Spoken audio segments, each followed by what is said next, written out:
When it's time to catch a flick in the hub, there are few places more historic than a certain cinema in Brookline. The Coolidge Corner Theater was built as a church back in the early 1900s. People were worried that moving pictures might corrupt the youth, but eventually they got their way. Speaking of corruption, should I buy some candy from the counter or just stick with my own? Sneaking and snacking, fair or faux pas? I think I snuck in like a bag of like smart food that I bought at the drugstore. I did that a lot when I was younger, so I would sneak in like candy or things like that. One time I think I snuck in an entire smoothie. Cheaper to get a big Diet Coke at Target than a... Yes. Yeah.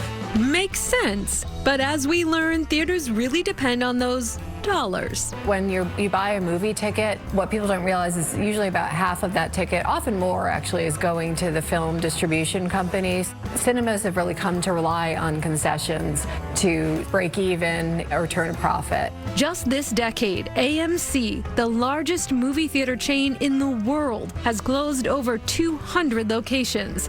So you'd think Coolidge would have strict guidelines when it comes to outside food. Not so, says artistic director Mark Anastasio. So outside food is allowed at the Coolidge. Frequently on Friday and Saturday nights, you will see people coming in the door with a pizza box on their hip. So it's not BYOB, but it's BYOP for the pizza. Yes. So how does this movie house continue to thrive? The answer may lie in that whiff of butter that hits you when you enter. If we saw people bringing in their own popcorn, I think then we would stop them. Yeah, and let them know that we certainly have much better popcorn available over at our concession stand. Back in the day, Julia Child used to come here, and she said we had the best popcorn in town, and I think that status remains to this day. With that, we turn to our fair or faux pas judges, the rock band Gusters Ryan Miller and Adam Gardner.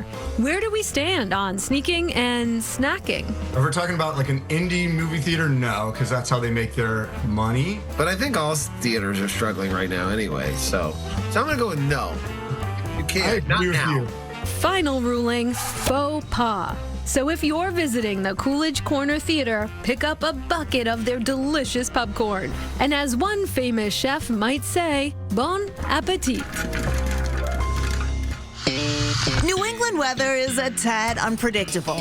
Who hasn't left the house a bit underdressed, in need of something warm, just for the day? God, it's such a windy day and I need a hat. Oh, perfect. Oh, here we go.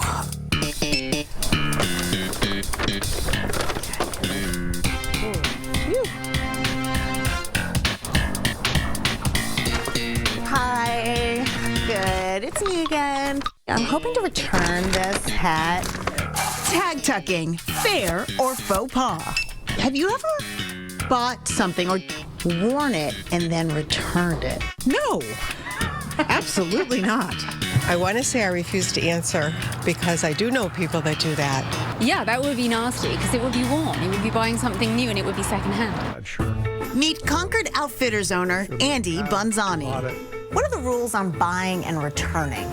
So it's 2-week return policy. Tag should be on. The garment should be in good condition. This seems like an open and check case for the judges, right? If it's outerwear, like a jacket, yeah, it's probably fine. I don't know. We bought a keyboard once from Guitar Center, used it, and returned it. Final ruling, fair?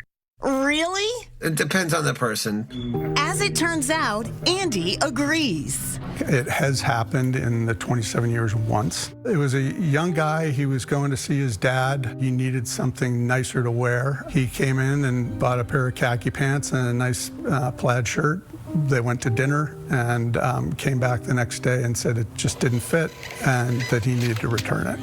I knew it was the right thing to do because it was a one-day thing for him and didn't get to see his dad a whole lot. That's very generous of you. You never know what someone's going through. Now that is a good guy. I think tag tucking is a bit of a slippery slope. I think it depends on the item. I also think it depends on the store. I'm a no on tag tucking. And I'm also a no on bringing snacks into the theater. We're both SAG-AFTRA members. I think we should be supporting the movie industry, especially these days, in any way that we can. So I say no. Although I did have a relative who did it, and I participated, so I was complicit. I think it's fair. But, you know, you bring something you can't buy there. All right.